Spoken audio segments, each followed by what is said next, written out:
يا من صليت بكل الأنبياء، يا من في قلبك رحمة للناس، يا من ألفت قلوبا بالإسلام، يا حبيبي يا شافعي يا رسول الله، بأمي وأبي فديتك سيدي، صلاة وسلام عليك يا نبي حبيبي يا محمد.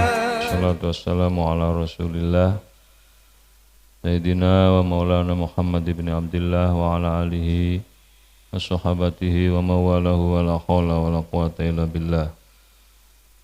Amma ba'du.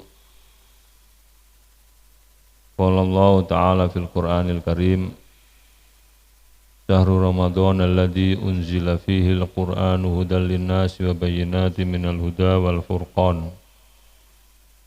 Faman syahida minkum syahra falyasumhu. Waman kana minkum maridun aw ala safarin fa'iddatum min ayyamin ukhra. Yuridullahu bikumul yusra wa la yuridu bikumul usra. Walitukmilul iddata walitukabbirullaha ala ma hadakum wa la'allakum tashkurun. Sadaqallahul azim. Wasadaqa wa balagha rasuluhu nabiyul habibul karim wa nahnu ala dhalika minasyahidin wa syakirin walhamdulillahi rabbil alamin. Alhamdulillah, hadirin jamaah sekalian, jamaah salat subuh Masjid Al-Isra, yang mudah-mudahan selalu mendapatkan limpahan rahmat, keberkahan dan ampunan dari Allah Subhanahu wa taala. Segala pujian hanyalah milik Allah alladzi ahyana ba'dama amatana wa ilaihi nusyur. Segala pujian hanyalah milik Allah yang hingga pagi ini, hari ke-25 dari bulan Ramadan tahun 1444 Hijriah, masih memberikan kita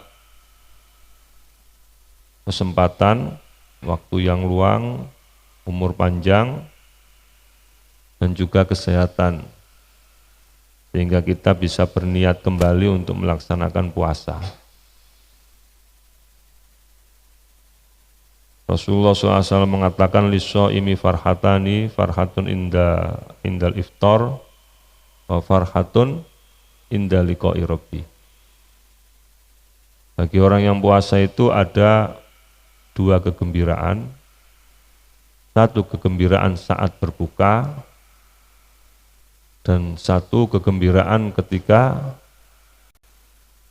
bertemu sama Allah. Bertemu sama Allah itu berarti ya mati. Saya ingin menyampaikan bahwa yang sering disampaikan oleh para ustadz, para kiai adalah farhatun indal iftar, kegembiraan ketika berbuka ini yang dibicarakan selalu hidangan. Gorengan, kolak, es buah, jus. Senang gitu ya.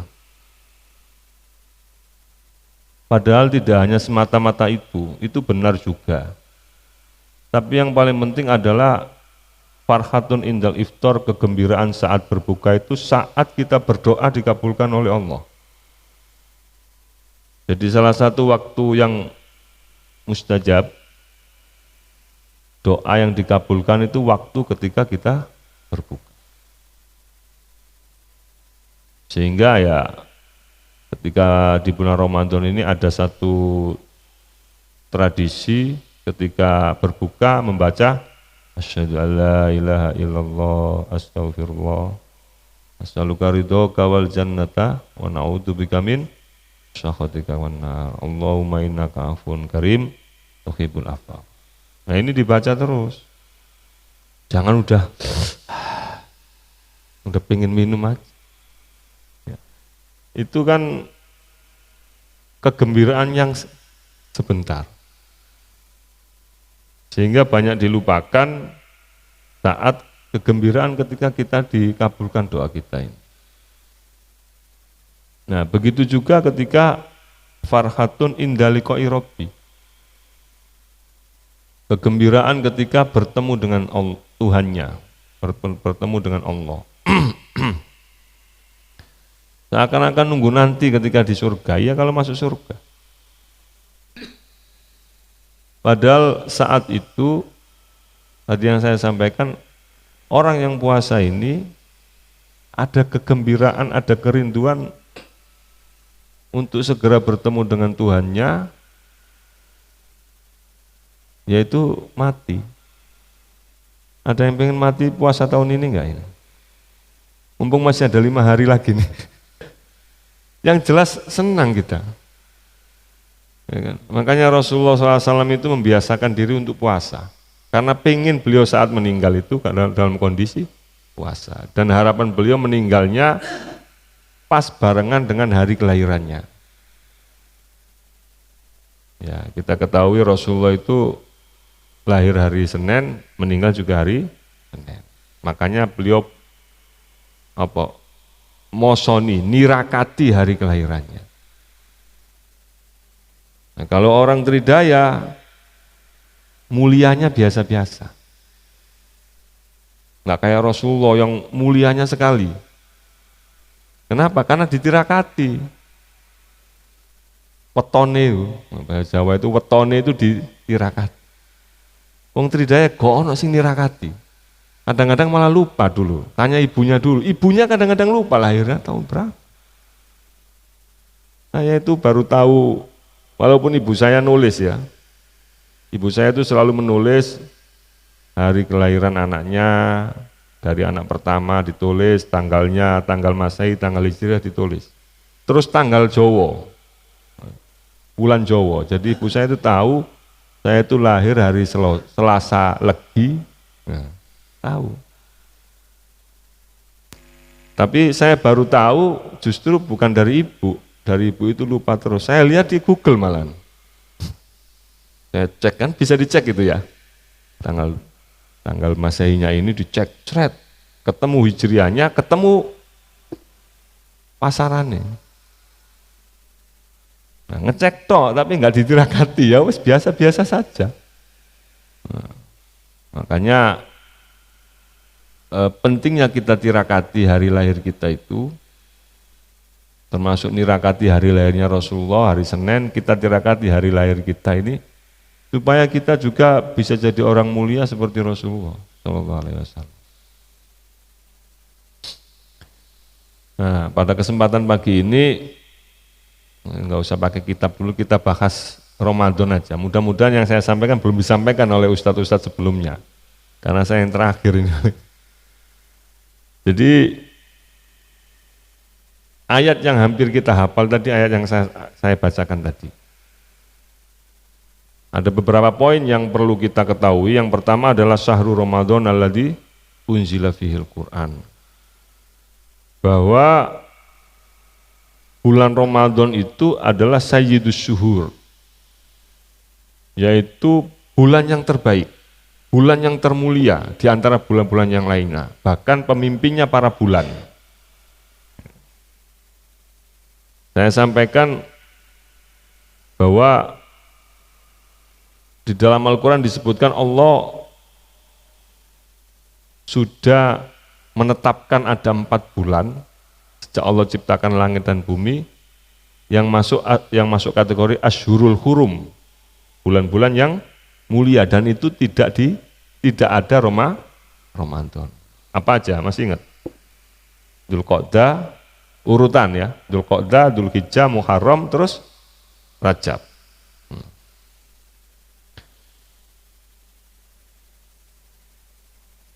Tapi Ramadan ini menjadi mulia, bahkan menjadi yang paling mulia. Maka Rasulullah menyebut Sayyidus Syuhur, yaitu pemimpinnya bulan. Kenapa? Karena di bulan Ramadan itu tadi ada interaksi Al-Quran. Sehingga segala sesuatu yang ada keterkaitan dengan Al-Quran itu pasti mulia. Malam itu kan banyak. Ada berapa malam dalam sebulan? Ya 30. Iya kan? Ada berapa malam dalam setahun? 300 sekian dalam setahun. Nah, ternyata dalam setahun itu ada satu malam yang khairun min alfi syahr. Dan malam itu disebut dalam Al-Quran sebagai Lailatul Qadarun. Al-Qadaru artinya mulia, malam yang mulia. Kemuliaannya khairun min alfi syahr.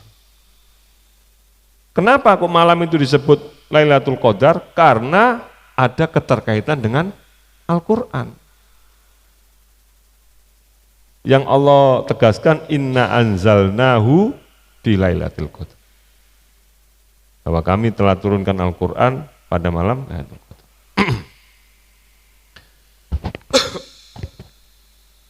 Yang ketiga, malaikat Jibril. Malaikat itu ratusan juta, banyak sekali, nggak terhitung. Cuma yang wajib kita ketahui ada 10. Kenapa ada 10? Karena 10 ini disebutkan dalam Al-Quran. Tapi di antara ratusan juta, bahkan tidak terhitung para malaikat itu, ada satu malaikat yang mulia, yang diberi julukan oleh Allah dengan sebutan Ar-Ruhul Amin. Tanazzalul malaikatu warruh. Disebut sendiri. Pada malam Lailatul Qadar itu para malaikat turun dipimpin oleh Ar-Ruh tadi. Siapa Ar-Ruh itu? Malaikat Jibril. Kenapa kok malaikat Jibril diberi sebutan tersendiri oleh Allah? Karena ada keterkaitan dengan Al-Quran. Malaikat Jibril lah yang diberikan tugas oleh Allah untuk menurunkan Al-Quran secara berangsur-angsur kepada baginda Rasulullah Shallallahu Alaihi Wasallam. Kemudian Rasulullah SAW sendiri, beliau itu kan namanya Muhammad, lahirnya di Mekah. Masa kecilnya menggembala kambing, ya kan? Yatim, kemudian jadi yatim piatu juga. Tapi Rasulullah yang paling muda di antara para nabi dan rasul itu justru menjadi yang paling mulia. Sehingga nabi itu Sayyidul Anbiya wal Mursalin, pemimpin para nabi dan rasul. Tidak ada yang bisa masuk surga dari zaman Nabi Adam, orang dari zaman Nabi Adam sampai yang terakhir mati, kecuali kuncinya dibuka oleh Rasulullah. Kenapa? Karena beliau mulia. Kenapa beliau mulia? Karena ada keterkaitan dengan Al-Quran. Al-Quran diturunkan kepada Rasulullah. Yang keterkaitan dengan kitab Taurat, kitab Zabur, kitab Injil, kalah dengan yang ada keterkaitan dengan Al-Quran. Kemudian kita sendiri sebagai umatnya, kita mendapatkan sebutan dari Allah, khairu ummatin ukhrijat linnas, umat yang terbaik yang pernah ada di muka bumi ini.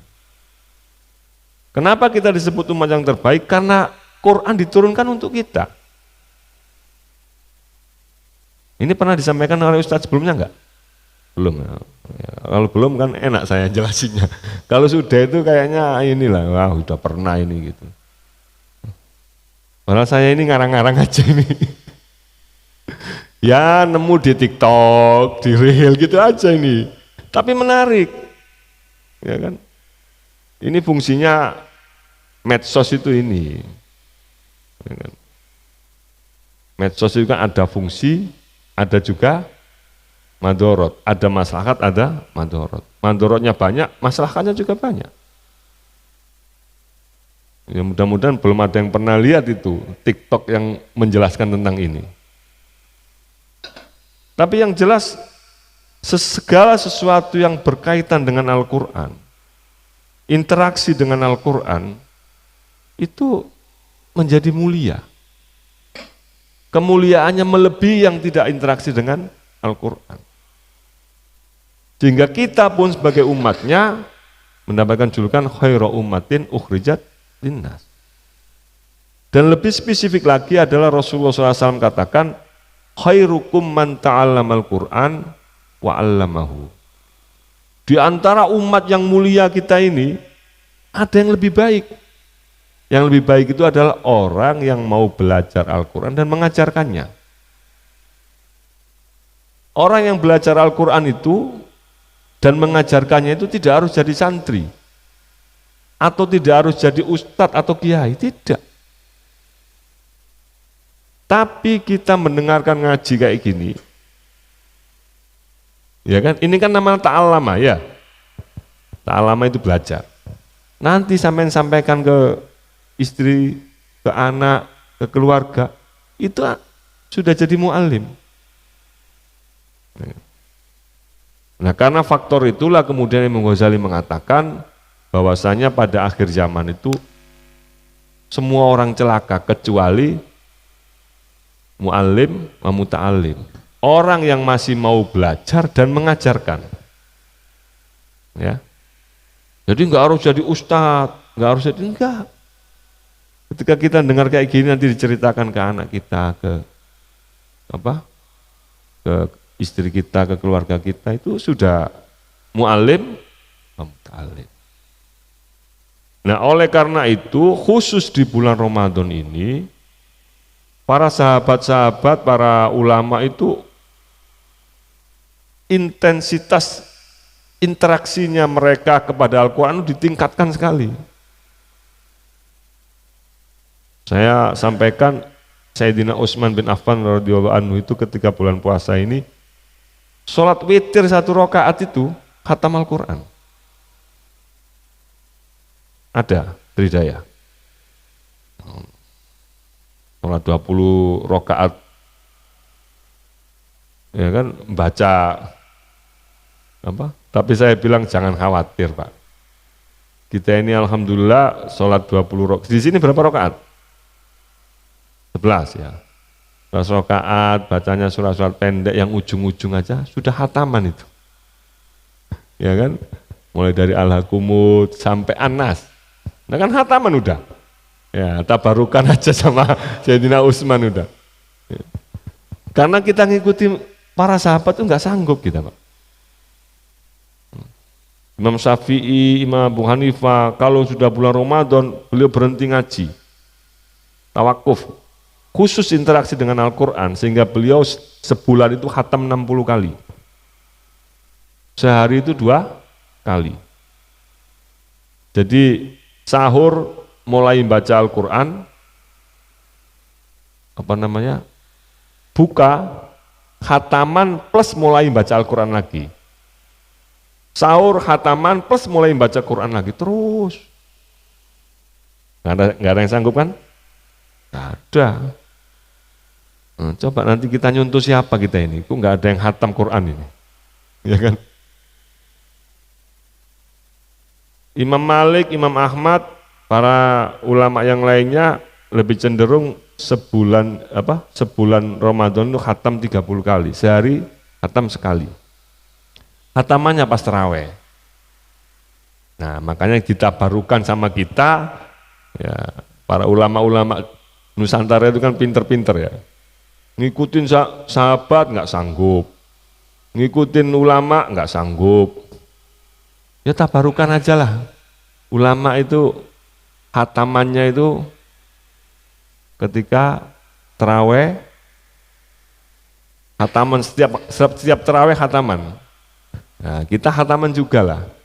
Jadi bacanya dari Al-Hakumut sampai An-Nas. Khatam. Yang mulai baca Quran siapa? Ya para ulama dulu lah. Nah, ini namanya tabarukan. Ngalah berkah. Sejarahnya itu seperti itu. Kenapa sih kok orang-orang kok biasain baca Al-Hakumut itu? Urut sampai khatam ya kan? Sejarahnya seperti itu. Karena ngalap berkah dengan para ulama.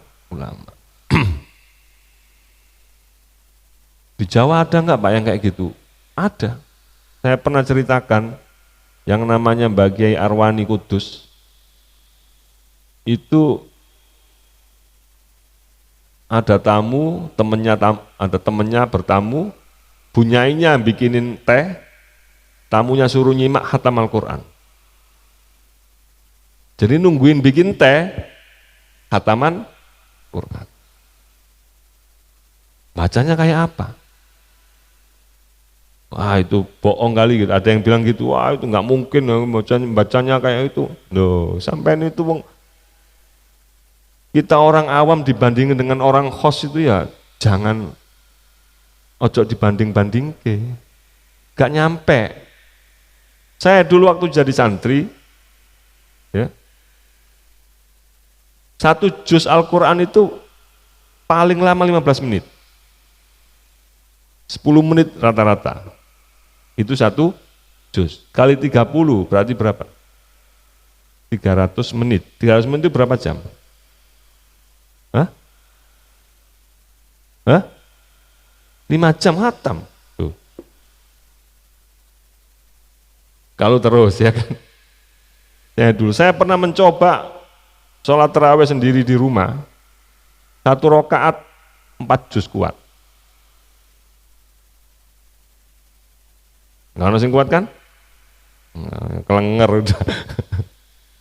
Nah, itu di luar bulan Ramadan auranya itu berat.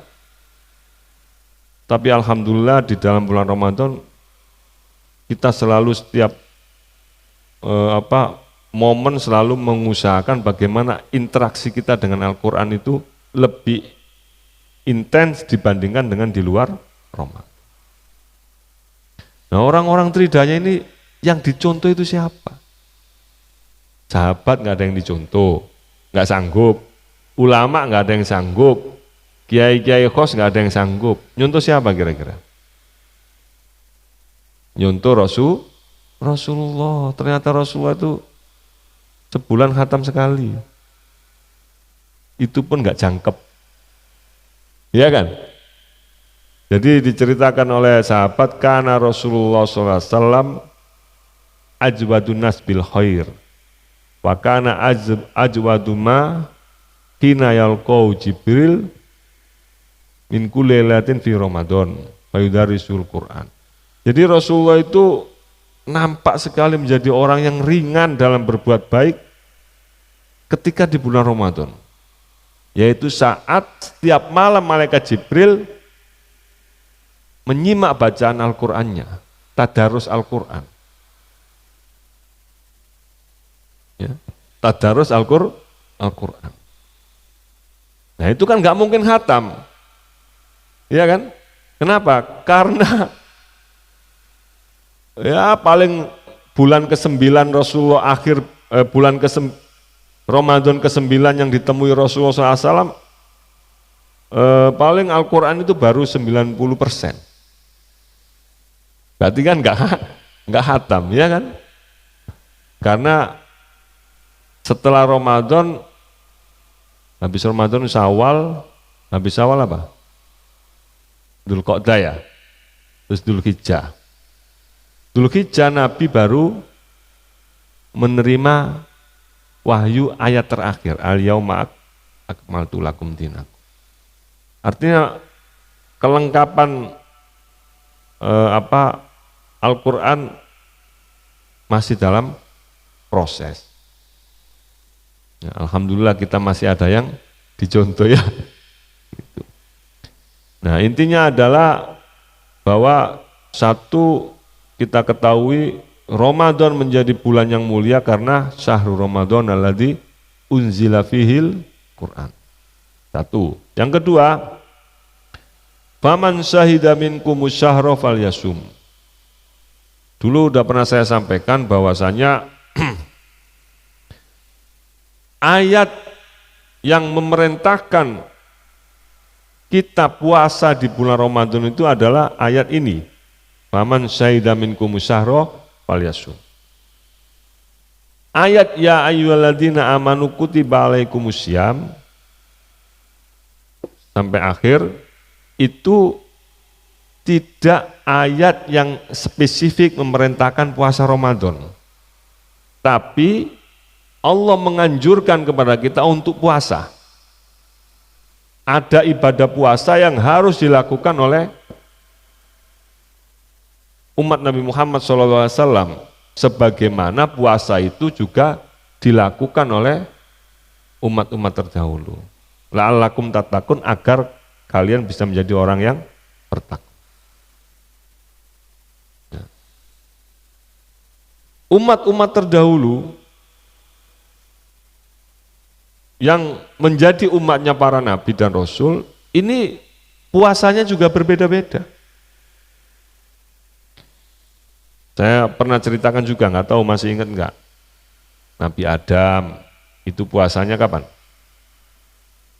Puasanya itu sebulan tiga kali, sebulan 3 hari, yaitu puasa Ayyamul Bid. Nabi Musa ini makanya kemudian menjadi sakti mandraguna itu, yang bahasa Arabnya mukjizat, karena Nabi Musa ini puasanya nggak kayak orang Tridaya. Orang Tridaya ini kan puasanya tadi sahur, nanti sore sudah buka, iya kan? Jadi cuma berapa? Paling 12 jam ya ada ya? 12 jam. Itu aja sudah kelenger lah, ya kan? Makanya ya nggak sakti-sakti gitu, ya kan? Nggak bisa buat. Tapi Nabi Musa ini puasanya ini 40 hari 40 malam nggak makan nggak minum. Makanya dia jadi sakti. Tongkatnya bisa jadi ular, ya kan? Tangannya bisa mengeluarkan cahaya yang membuat silau. Tongkatnya dipukulin ke laut, terbelah.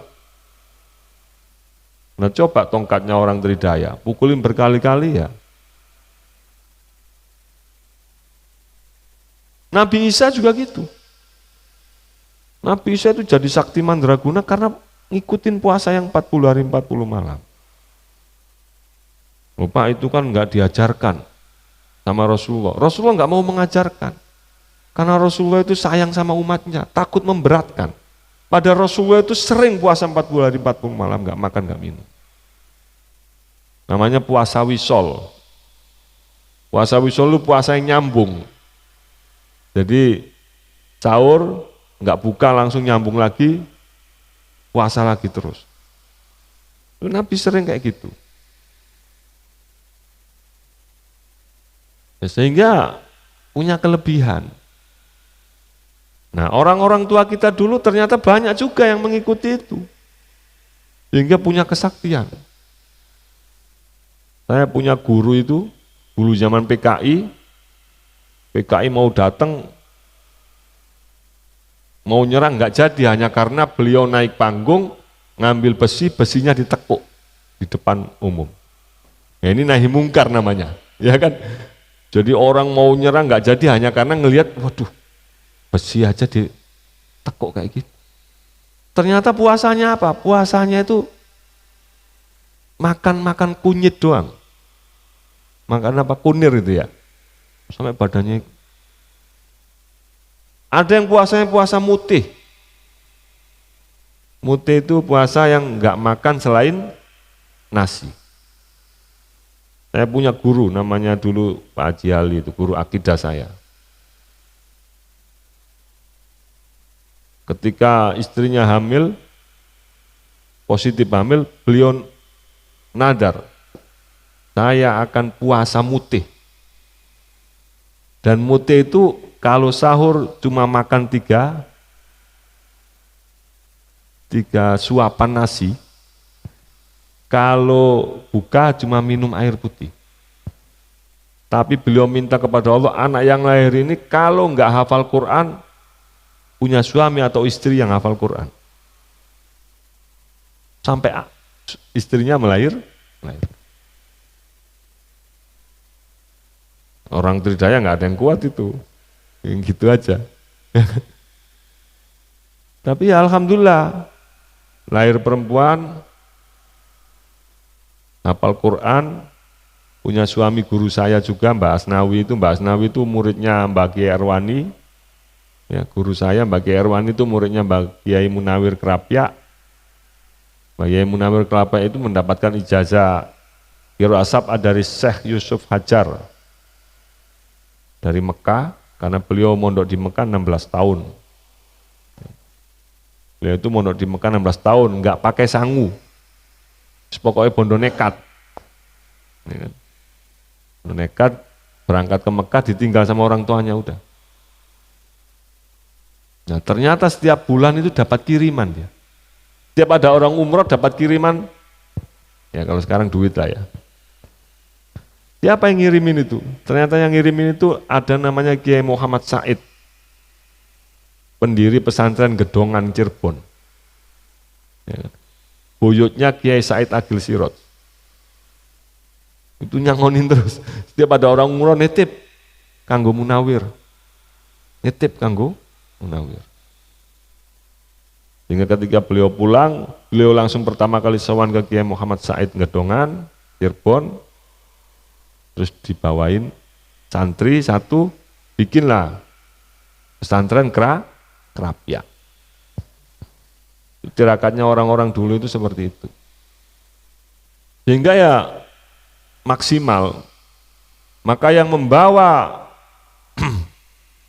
ke Indonesia Qiraah Sab'ah sampai Qiraah Arba'ata Asyar, Qiraah Isrun, itu adalah Mbah Yai Munawir Kerapyak, Yogyakarta. Nah, saya alhamdulillah punya sanad Al-Quran dengan beliau walaupun nggak Qiraah Sab'ahnya. Jadi Mbah Yai Munawir punya murid namanya Mbah Kiai Erwani Kudus, Mbah Kiai Erwani Kudus punya murid namanya Mbah Asnawi. Mbah Asnawi ini guru saya. Nah, jadi mereka juga di Mekah itu ya udah makannya. Di Mekah ada nasi enggak dulu? Enggak ada. Makanya banyak orang yang enggak tahu, menahu, tiba-tiba kemudian, oh itu puasa mute itu haram, enggak ada contohnya. Ya, gimana enggak ada contohnya? Nabi aja enggak pernah, ya kan? Enggak pernah kenal nasi. Puasanya puasa nyoklat namanya. Kenapa puasa nyoklat? Makannya kurma. Ya kan? Nah itu disesuaikan. Ada yang lagi puasa ngerowot. Puasa ngerowot itu puasa makanan ini doang, apa? Umbi-umbian, sayur-sayuran yang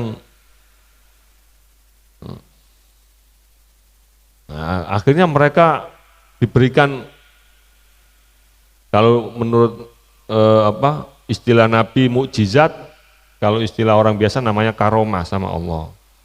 Oleh Allah Subhanahu wa taala, ya, bahasa Indonesianya ya sakti lah, kesaktian. Ya, sehingga ya kadang-kadang ngapalin Quran cepet. Kalau kesaktian yang bisa berjalan di atas air itu mah gampang lah ya. Kodok juga bisa berjalan di atas air, bisa terbang itu ya gampang juga. Burung juga bisa terbang. Tapi hafal Al-Quran dalam waktu yang cepat, sampai membaca Quran seperti Sayyidina Utsman yang sholat witir 1 rakaat khatam Al-Quran, itu hampir di banyak ulama yang menceritakan Sayyidina Utsman itu setiap malam selalu khatam Al-Quran. Setiap sholat witir itu beliau selalu menghatam Al-Quran walaupun di luar Ramadan. Sampai beliau wafatnya pun terbunuhnya itu ketika sedang membaca sholat, sedang membaca Al-Quran. Nah ya, jadi perintah puasa Ramadan itu terjadi ketika Nabi sudah berumur berapa? 54 tahun. Ya. Nabi kan wafat, Nabi kan umurnya berapa? 63 tahun. Nabi itu ngalami puasa Ramadan 9 kali. Sehingga turun ayat faman syahida minkumus syahra falyasum. Siapa yang menemui bulan Ramadan maka dia wajib puasa sebulan itu Nabi memulai puasa Ramadan pada umur 54 tahun. Tahun berapa itu? Masih ingat enggak? Tahun berapa kewajiban puasa Ramadan? Hah? Lupa apa ini ya? Tiap tahun saya jelasin nih, Madam. Pada tahun kedua Hijriah. Pada tahun kedua Hijriah. Bertepatan saat itu terjadi perang Badar. Nah, perang Badar itu terjadi pada hari apa? Lupa lagi nih. Hah? Tanggal tiap tahun harus terjadi pada hari Jumat tanggal 17 bulan Ramadan tahun kedua Hijriah. Ingat. Ya. Ingat, dan ini menjadi catatan. Kenapa para ulama-ulama Nusantara itu memperingati nuzul Quran pada tanggal 17 Ramadan. Padahal nuzul Quran itu malam Lailatul Qadar. Nah, ini dijelaskan dalam Al-Quran dalam firman Allah, wa ma anzalna ala abdina yaumal furqani yaumal taqal jam'an. Dan kami turunkan kepada hambaku Al-Quran pada hari pembeda, hari bertemunya dua pasukan perang, yaitu perang Badar. Ternyata itu jadi peringatan bahwa Rasulullah SAW pertama kali menerima wahyu, yang beberapa ayat, 5 ayat pertama surat Al-Alaq, Iqra itu terjadi pada tanggal 17 Ramadan. Nah, Masjid Al-Isra memperingati enggak nuzul Quran? Hah? Harus diperingati. Kalau enggak ada peringatan, Mbak, generasi kita lupa. Bapaknya aja lupa semua. Perang Badar. Nah, harus dijelaskan juga nuzul Quran ini. Kenapa 17 Ramadan? Terjadi apa dulu? Kenapa penting sekali perang Badar? Karena perang Badar itu perang yang menentukan apakah Masjid Al-Isra ini berdiri atau tidak. Sehingga Rasulullah SAW bersumpah, wallahi intuhlikil hadil isobah lam tu'bad fil ardi abadan. Ngerti nggak artinya? Nggak ngerti kan? Ya, wajar lah nggak ngerti. Orang Indonesia, orang Arab aja banyak yang nggak ngerti. Ya Allah, kalau engkau kalahkan pasukanku pada hari ini, maka engkau tidak akan disembah orang sedunia selamanya. Itu sumpahnya Rasul. Coba kalau perang Badar kalah, nggak ada Masjid Al-Isra. Nah, ini harus diperingati, Pak. Kalau nggak diperingati lupa. Coba saya tanya, Rasulullah lahir hari apa? Tanggal berapa? Bulan apa? Apal. Kenapa apal? Diperingati. Nah, yang sekarang sudah mulai banyak yang memperingati nih, memperingati Qaul Syuhada Badar, ya kan? Memperingati para orang-orang yang mati syahid di perang Badar. Sudah mulai banyak sekarang itu. Karena penting memperingati itu, dan itu perintah Allah dalam Al-Qur'an surat Ibrahim, wadzakirhum bi ayyamillah. Dan peringatkanlah masyarakat itu dengan hari-harinya Allah. Hari-hari di mana Allah memberikan kemuliaan kepada kita. Makanya memperingati hari kelahiran itu penting itu.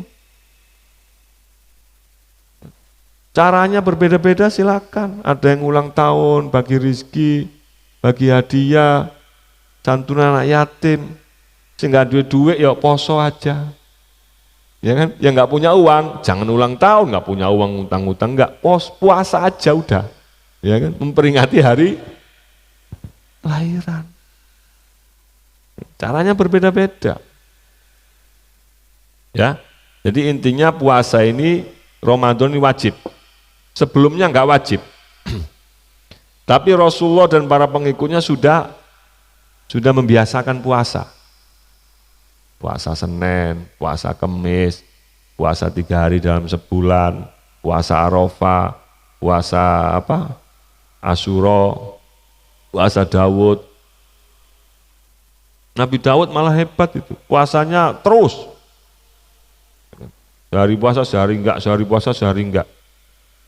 Terus, makanya beliau diberi kelebihan sama Allah. Ya kan? Besi bisa dibengkokin, ya enggak? Suaranya merdu. Kalau beliau lagi baca Zabur, burung-burung berhenti mendengarkan. Malaikat juga mendengarkan.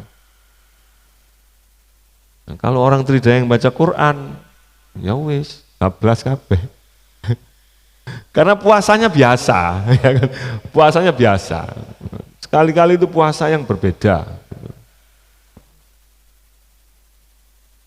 Nah, itu yang kedua ya, terkait puasa. Baik kita jadi mengingatkan kita. Yang ketiga, faman kana minkum maridun aw ala safarin fa iddatum min ayyamin ukhra. Yang ketiga adalah kita harus paham bahwa walaupun puasa Ramadan itu wajib, ada orang yang diperbolehkan oleh Allah untuk enggak puasa.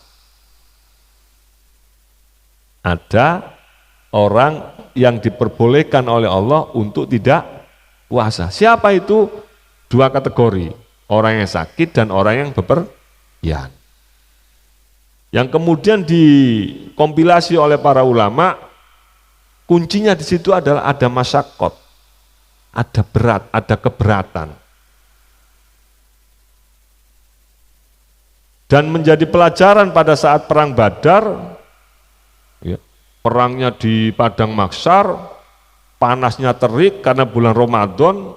Bulan Ramadan itu kan dari kata romat, bahwa pada bulan itu adalah kondisi cuaca sangat panas. Sudah perang puasa. Sehingga ba'duhum yasumu wa ba'duhum yuftir. Ada sebagian yang kuat puasa, banyak yang tidak kuat puasa. Sehingga dalam momen perang Badar itu ada pelajaran bagi kita untuk bisa saling menghormati. Yang orang nggak puasa ya menghormati yang puasa, yang puasa juga bisa menghormati yang tidak puasa. Itu dicontohkan pada saat perang Badar itu, yang nggak kuat puasa akhirnya dicarikan minuman sama yang puasa itu, diminumin karena udah lemes banget, ya kan? Karena perangnya kan di lembah, Badar itu lembah, jauh dari air, disiapin makan. Yang puasa juga saat berbuka disiapin sama yang enggak puasa. Saya masih ingat ibu saya dulu, orang perempuan itu kan pasti enggak puasa ya, karena ada menstruasi atau haid. Itu kalau makan pasti ya makan, tetap makan tapi sembunyi, iya kan? Supaya enggak ketahuan lah anak-anaknya. Tapi ibu saya, ibu kita semua juga mengajarkan bagaimana orang yang puasa itu menghormati orang yang tidak puasa. Sehingga walaupun ibu kita puasa, tetap membuat masakan buat anaknya yang masih kecil yang nggak kuat puasa. Saya itu baru tahun ini saya mencoba gimana saya puasa menghormati yang tidak puasa. Sehingga saya itu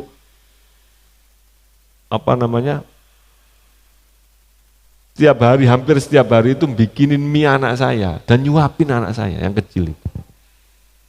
Ternyata enak juga, Pak. Puasa itu nikmat ternyata ketika sambil nyuapin orang yang nggak puasa ini. Nah, bapak-bapak nggak pernah ngalamin, tapi ibu-ibu pasti ngalamin. Walaupun beliau puasa, beliau tetap menyusuin anaknya. Ya kan? Yang tidak puasa. Nah, nanti dicoba lah mumpung ada 5 hari ini.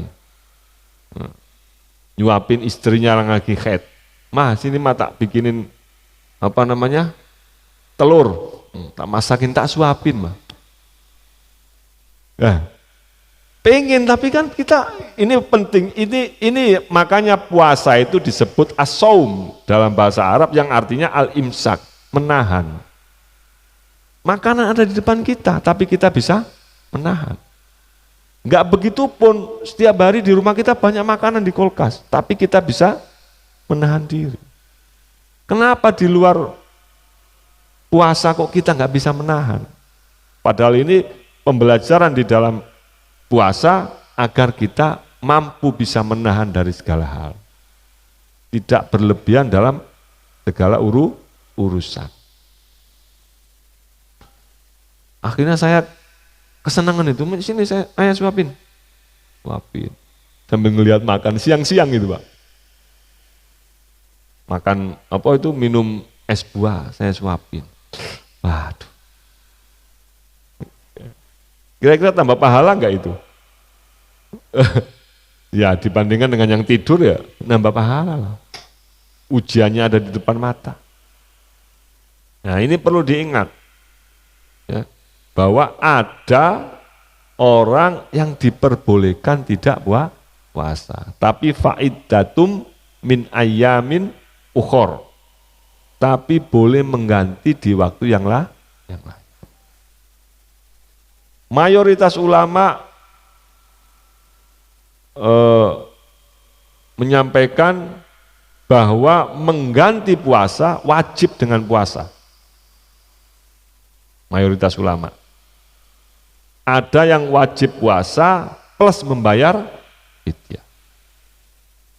Kemarin ada yang nanya, Ustadz itu ada yang mengatakan nggak perlu puasa, nggak apa-apa bayar fidyah. Ya kalau ada yang berpendapat seperti itu dan punya hujah nggak apa-apa, ikutin.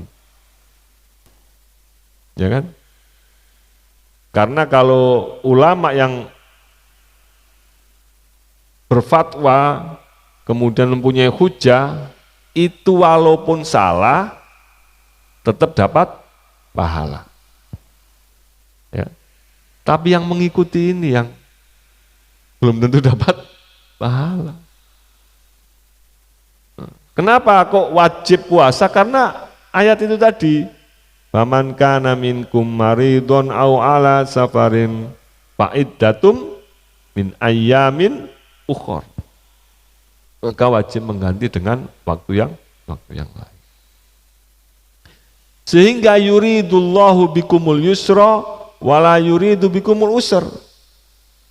Sehingga Allah itu enggak pernah memberatkan. Tapi justru Allah itu memberikan kemudahan. Kita yang puasa juga jangan terlalu berlebihan dalam menunjukkan puasa kita. Ya kan? Kasihan supir-supir yang harus mencari nafkah. Nggak mungkin kuat mereka puasa. Ya kan? Sehingga puasanya ya di waktu ketika istirahat. Kasihan yang harus kerja keras, panas-panas. Pak saya kuat, ya nggak apa-apa, bagus. Wa antasumu khairul lakum. Kalau kita mampu puasa, ya bagus, tapi tidak boleh disombong-sombongkan.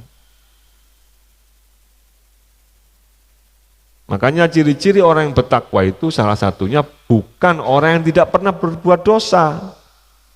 Tapi justru ciri-ciri orang yang bertakwa itu adalah orang yang pernah berbuat dosa. Dan fungsi puasa adalah ketika berbuat dosa itu langsung ingat. Sehingga memohon ampun kepada Allah. Wa idza walladzina idza fa'alu fahisatan aw dzalamu anfusahum dzakarullaha fastaghfaru lidunubihim. Jadi kita itu ya dikit-dikit harus apa? Harus berbuat dosa lah dikit-dikit itu. Jangan nggak pernah berbuat dosa sama sekali. Karena kalau kita nggak pernah berbuat dosa sama sekali, justru dikhawatirkan oleh Rasulullah. Khawatir kita terjerumus kepada dosa yang lebih besar yang tidak diampuni oleh Allah. Apa itu? Sombong.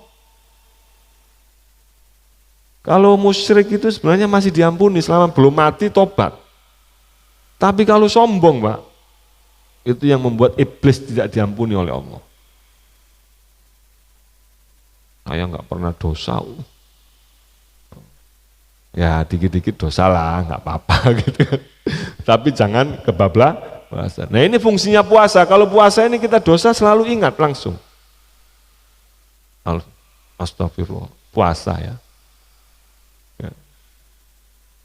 Nah, itu yang ketiga. Kemudian yang keempat, walitukmilul iddata walitukabbirullaha ala ma hadakum wala'allakum tashkurun. Dalam berpuasa di bulan Ramadan kita harus sempurnakan. Sempurnakan apa? Sempurnakan puasa selama sebulan. Iddata itu sebulan. Bilangan bulan Ramadan. Bilangan bulan Ramadan itu berapa hari? Kalau enggak 29 ya 30. Pak, besok ini gimana Pak? Lebaran ini. Ada yang sudah menetapkan Jumat. Jumat berarti 29. Ada yang masih belum menetapkan, kemungkinan Sabtu. Ya terserah ngikutin yang mana. Yang jelas dua-duanya sebulan. Dan dua-duanya mempunyai hujjah. Hujjahnya apa? Yang sudah menetapkan Jumat atau 29, hujjahnya adalah ilmu falak. Ilmu falak. Hitungan yang bisa dipertanggungjawabkan. Dan alhamdulillah lembaga Falakiyah NO dan Muhammadiyah sepakat bahwa Jumat itu sudah. Yang belum sepakat kan ru'yah. Karena ru'yah harus menteleng ngelihat beneran. Nah, terus ngikutin siapa? Ya, dua-duanya boleh. Intinya tadi itu. Intinya kalau kita sudah lebaran, harus menghormati yang masih. Yang puasa juga menghormati yang sudah lebaran. Jangan petentengan. Ya kan? Jangan malah jadi masalah, jangan. Ini kan kemurahan dari Allah melalui syariat Islam. Kalau kata Gus Bah, saya lebih baik ngikutin yang duluan. Yang duluan kan Muhammadiyah. Muhammadiyah juga emang salah. Muhammadiyah itu termasuk mayoritas. NU juga mayoritas. Justru yang masalah ini kan kita, Pak. Kadang-kadang kita malah gontok-gontokan. Sholat idnya gimana? Yang satu ngotot pengen sholat id, padahal DKM ngikutin pemerintah. Enggak usah lah. Cari jalan tengah apa? Tengah aja. Gimana jalan tengahnya? Yang ngikutin pemerintah. Walaupun sudah tidak puasa. Emang boleh Pak? Puasa hari Jumat sudah nggak puasa, sholat idnya Sabtu. Yang ngelarang siapa? Wong sholat sunnah, nggak sholat aja nggak apa-apa loh. Ini yang bikin masalah orang Indonesia ini, iya kan? Nggak ada yang melarang Pak. Yang jelas, yang sholat Sabtu itu juga sholatnya 1 Syawal. Yang sholat Jumat juga sholatnya 1 Syawal. Yang salah yang mana? Nggak sholat aja nggak salah loh Pak. Nggak sholat itu nggak apa-apa. Doang sunnah loh. Ini masyarakat plus 2 apa plus 62 ini yang selalu ini kan. Jadi besok-besok nggak apa-apa. Masjid sebaiknya ikut pemerintah saja. Sholatnya ya. Dan yang itu tadi harus saling bisa menghormat. Takbiran boleh nggak Pak Jumat? Ya boleh. Ya kan? Tapi ya jangan kemudian gaya-gayaan, dikenceng-kencengin takbirannya. Nggak usah. Takbiran itu nggak harus bengok-bengok. Karena perintahnya adalah walitukmilul iddata walitukabbirullaha ala ma hadakum. Memang harus takbiran. Takbiran memang harus pakai speaker. Nggak ada itu. Zaman Nabi nggak ada. Adanya cuma di Tridaya itu. Takbiran biasa aja di rumah emang kenapa sih? Harus gaya-gayaan takbiran udah nggak puasa. Nah ini yang jadi ya. Yang jelas kita harus menyempurnakan puasa sebulan. La'allakum tashkurun. Agar kita menjadi orang bersyukur. Makanya dalam menjalankan aktivitas puasa selain diiringi dengan aktivitas qiyamul lail, yang ternyata qiyamul lail di bulan Ramadan itu ringan kita menjalankan dibandingkan dengan di luar Ramadan. Sholat berapa? 11 rakaat ya?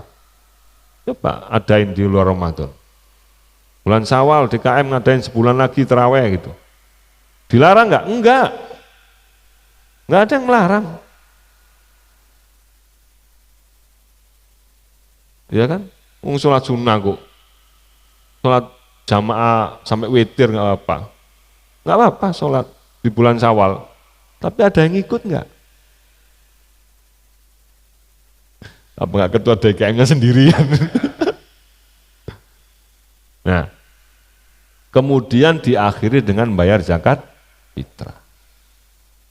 Ini fungsinya la'allakum tashkurun, bahwa kita harus mensyukuri nikmat.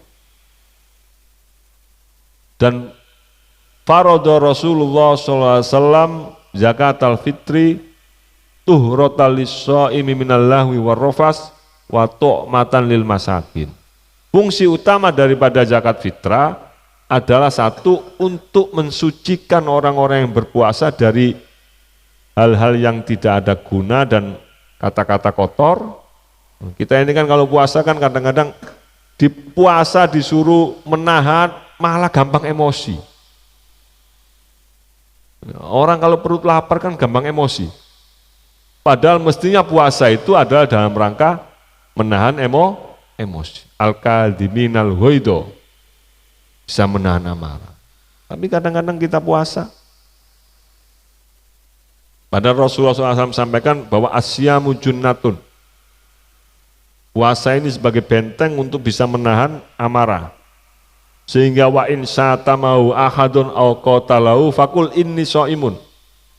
Kalau ada orang yang ngajak gontok-gontokan, bilang, mohon maaf saya lagi puasa.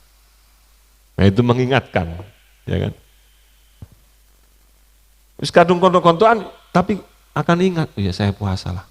Nanti habis lebaran aja kita lanjutkan. Ya kan? Kalau perlu. Itu pentingnya puasa, Pak. Ya. Nah kadang-kadang yang seperti itu dibersihkan melalui zakat fitrah. Makanya zakat fitrah itu nggak boleh dibawa pulang kampung. Nah ini diingetin nih orang-orang yang pulang kampung, katanya bayar zakat fitrahnya di kampung, nggak boleh, haram. Zakat fitrah harus ditunaikan di tempat dia tinggal. Wong bau kencingnya, bau kentutnya, bau kotorannya di sini, bayarnya di kampung. Nggak boleh. Loh Pak, di kampung kan lebih membutuhkan. Iya, tapi mereka nggak membutuhkan zakat. Kalau kita ingin berbagi dengan orang kampung, bawalah sodako, bawalah infak. Ya, kalau zakat wajib ditunaikan di tempat dia tinggal. Kalau kita sakit, yang bawa ke rumah sakit nggak nunggu orang kampung, tangga-tangga kita. Kalau kita mati, yang ngurusin pertama kali bukan nunggu orang kampung, tangga-tangga. Maka Imam Syafi'i memberikan fatwa, la yajuzu naklu zakah min baladin ila baladin akhor. Dilarang memindahkan zakat dari satu tempat ke tempat yang lain. Berdasarkan apa? Berdasarkan sabda Rasulullah SAW, tu'khadu min agniyaihim wa turaddu ila fuqaraihim. Zakat itu diambil dari orang kaya setempat dan diberikan kepada orang miskin setempat. Jadi nggak boleh, Pak. Harus diselesaikan di sini. Makanya fungsi yang kedua daripada zakat fitrah adalah tu'matan lil masakin. Pengurus DKM yang sudah menunjuk panitia zakat punya tanggung jawab besar. Jangan sampai pada saat lebaran ada jamaahnya, ada masyarakat di lingkungannya yang tidak ikut senang. Yang tidak ikut merasakan kegembiraan. Itu fungsinya. Sehingga makna zakat fitrah itu tercapai saat lebaran itu. Walaupun di Tambun ini tiap tahun nambah terus mustahqiq itu. Enggak berkurang-kurang mustahqiq. Ya enggak apa-apa. Karena mustahqiq itu juga punya kewajiban bayar zakat, iya. Iya kan?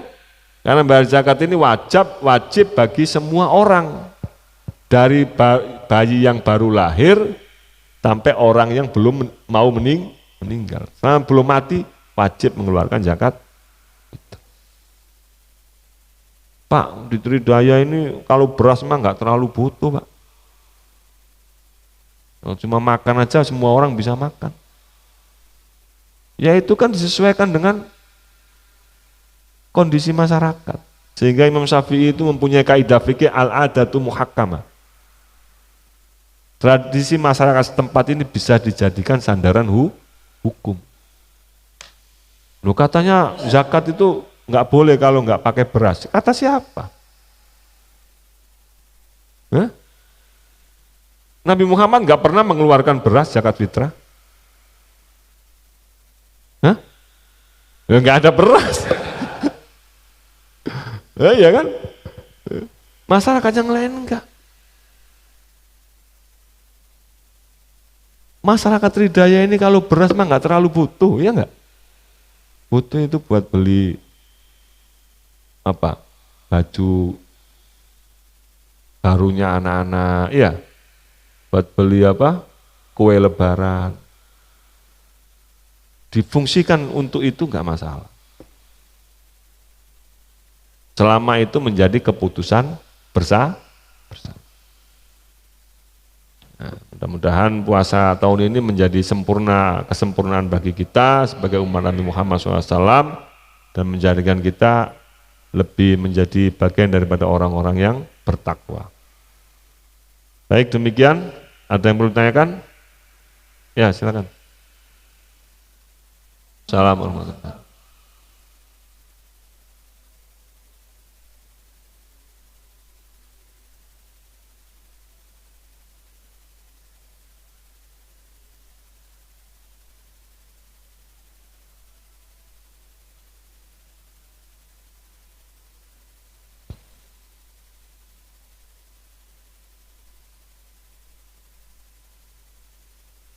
Yang jelas sabda Nabi itu tuhrotal lisoimi minallahwi warrofas, untuk membersihkan.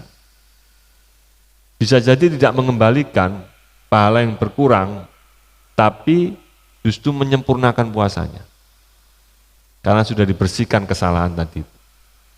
Ya kan? Contoh, kita puasa, kemudian tadi itu emosi, karena lapar, haus, anak nangis, kita marah-marah.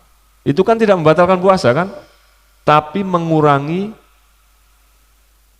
keutamaan puasa. Kalau pahala saya nggak tahu ya. Pahalanya seberapa sih puasa itu? Ya kan? Tapi keutamaan, ya kan? Kita puasa ini kan ada keutamaannya, Pak. Keutamaannya itu salah satunya sabda Rasulullah, man soma Ramadana imanan wahtisaban ghufira lahu, ya kan? Nah, untuk menyempurnakan ghufira lahu ma taqaddama min dambi, karena kurang imannya kita, karena kurang ikhlasnya kita, karena mungkin kurang bisa menahannya kita terhadap emosi, disempurnakan dengan zakat. Ya kan? Ya kalau pahala, ya pahalanya tetap sempurna, mendapatkan pahala orang berpuasa yang awalnya berkurang karena itu. Bisa mengembalikan kalau sesuai pertanyaan Bapak, tapi tidak membatalkan ya. Paham nggak? Kalau yang membatalkan ya nggak bisa, batal ya batal, ya kan? Tapi yang mengurangi, contoh kita lagi puasa, nggak taunya habis taklim kayak gini, jagongan di luar, ngomongin orang, nggak sengaja. Atau kita sekarang ini menerima WA, ya kan? Wah, kurang ajar ini ya. Ini kan sudah mengumpat orang. Wailul likulli humazatil lumaz. Celakalah orang yang suka mengumpat dan mencela.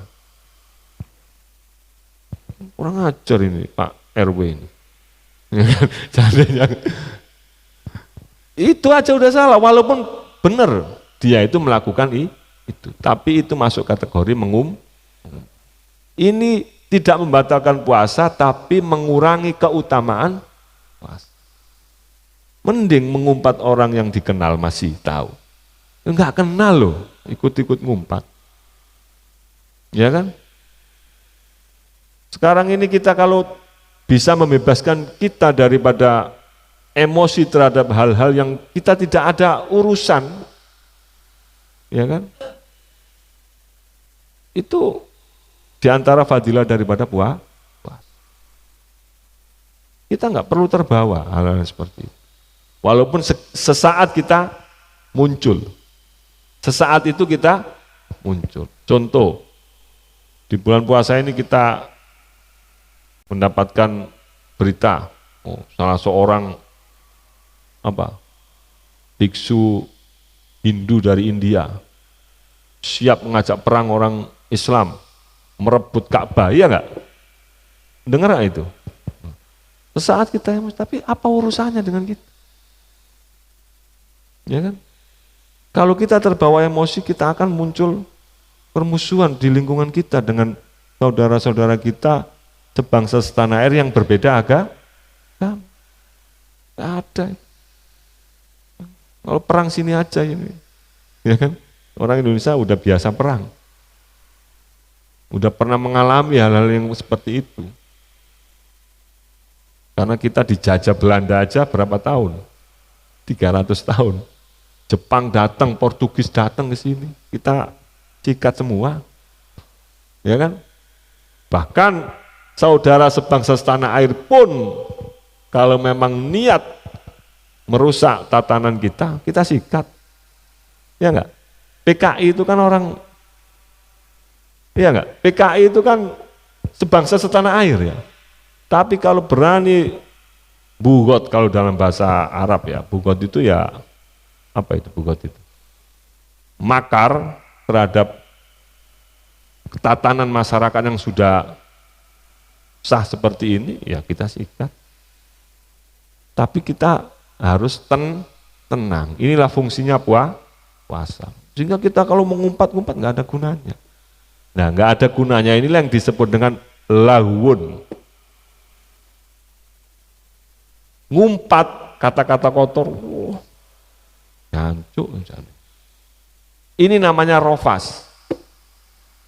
Ya. Nah, zakat fitrah itu fungsinya membersihkan orang yang puasa dari hal seperti itu yang menyebabkan keutamaan puasa berkurang. Sehingga dengan zakat fitrah sempurna. Itulah yang disebut dengan walituk milul iddata. Ikmal, menyempurnakan bilangan itu, menyempurnakan kesempurnaan puasa. Gitu ya Pak ya? Paham ya? Ya.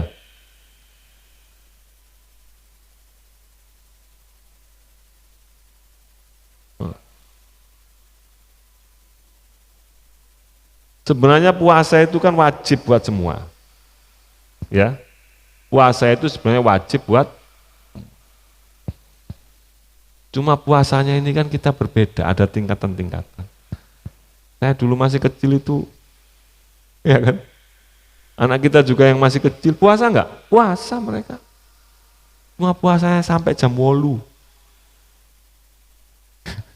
Anak saya itu Pak, yang kecil itu, hari pertama kedua kuat puasa Pak, sampai maghrib.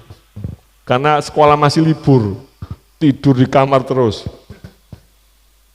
Nah, besoknya sekolah, kasihan gak tega, minta tak suapin makan. Karena yuridullah bikumul yusra, wala yuridu bikumul. Mereka juga wajib puasa. Ya kan? Cuma sekali lagi puasanya itu ada tingkatan. Kalau dibilang bagaimana dengan orang yang nggak puasa? Lah kita ini menurut kategori orang-orang yang khawas, kita ini belum puasa, Pak. Karena puasanya orang yang khawas itu tidak hanya menahan lapar dan dahaga, kita kan cuma menahan lapar dan dahaga. Tapi puasanya orang yang khawas itu selain menahan lapar dan dahaga, tidak pernah lepas untuk ingat kepada Allah. Bisa dibayangkan Imam Syafi'i sebulan khatam 60 kali. Kapan ingat selain Allah? Membaca Quran terus. Sama enggak dengan kita? Ya jauh. Ya kan? Nah, artinya bahwa tetap fungsinya untuk menyempurnakan orang-orang yang berpuasa dalam berbagai tingkatan. Ya kan? Tingkatannya puasa anak-anak ya. Tingkatannya puasa orang ibu-ibu yang sedang haid juga. Mereka juga pada saat Ramadan itu puasa. Tapi puasanya ya karena tidak boleh menyempurnakan sampai maghrib, ya di tengah siang makan. Karena mereka juga haram puasa, Pak. Ibu-ibu yang haid itu bukan hanya tidak boleh puasa, tapi haram hukumnya berpuasa. Gitu ya. Jadi semua umat Islam pada bulan Ramadan ini puasa semua.